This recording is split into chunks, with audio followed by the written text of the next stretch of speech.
G20 summit को लेकर मोदी की मुरीद हुई पूरी दुनिया ने हिंदुस्तान का दम देखा। जो विपक्ष मोदी को था कोसता, उसी विपक्ष में से एक नेता ने मोदी की जी भर कर तारीफ कर दी। बवाल मच गया।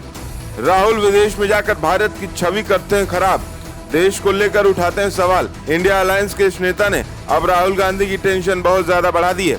जो राहुल और सोनिया गांधी का करीबी है, जो इंडिया अलायंस का एक बड़ा चेहरा है, वो क्यों मोदी की तारीफ कर रहा है? आखिर कौन है ये इंडिया अलायंस का छिपा रुस्तम नेता? G20 समिट में दुनिया ने भारत का दम देखा। बड़े बड़े देशों के राष्ट्र के अध्यक्षों ने हिंदुस्तान की धरती पर आकर इस देश की शक्ति, इस देश की ताकत का प्रदर्शन अपनी आंखों के सामने देखा। देश की संस्कृति की झलक भी इस समिट में दिखाई दी। मोदी ने दुनिया की सबसे बड़ी टेंशन को रोकने के लिए भी मंत्र दे दिया। मोदी ने कहा कि ये युग युद्ध का नहीं है और मोदी के इस मंत्र को सुपर पावर अमेरिका ने भी स्वीकार कर लिया। पर इन सब के बीच एक ऐसी खबर सामने आई जिसने कांग्रेस नेता राहुल गांधी की टेंशन बहुत ज्यादा बढ़ा दी।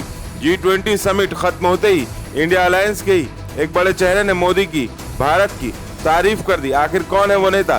कौन विपक्ष में होकर मोदी का मुरीद हो रहा है? मोदी का इतना बड़ा भक्त आखिर कौन हो गया है? आइए आपको सब कुछ बताते हैं। असल में ये नेता है कांग्रेस सांसद शशि थरूर। कांग्रेस सांसद शशि थरूर ने G20 सदस्यों की नई दिल्ली घोषणा की सराहना करते हुए कहा, यह निसंदेह भारत के लिए कूटनीतिक जीत है।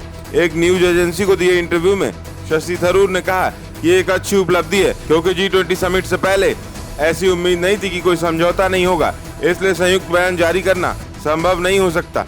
G20 के पहले ही दिन प्रधानमंत्री नरेंद्र मोदी ने कहा था कि औपचारिक रूप से नई दिल्ली G20 लीडर्स समिट घोषणा पर आम सहमति बन गई थी।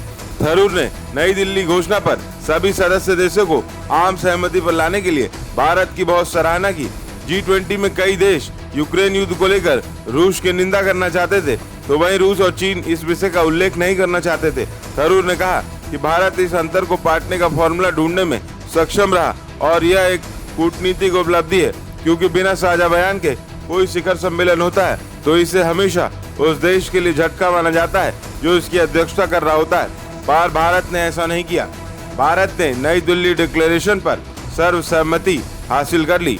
G20 शिखर सम्मेलन के आयोजन पर थरूर ने कहा कि सरकार ने वास्तव में इसे पीपल्स G20 बना दिया। अब शशि थरूर के इन बयानों के बाद राहुल गांधी की बेचैनी बढ़ना तय है, लाजमी है।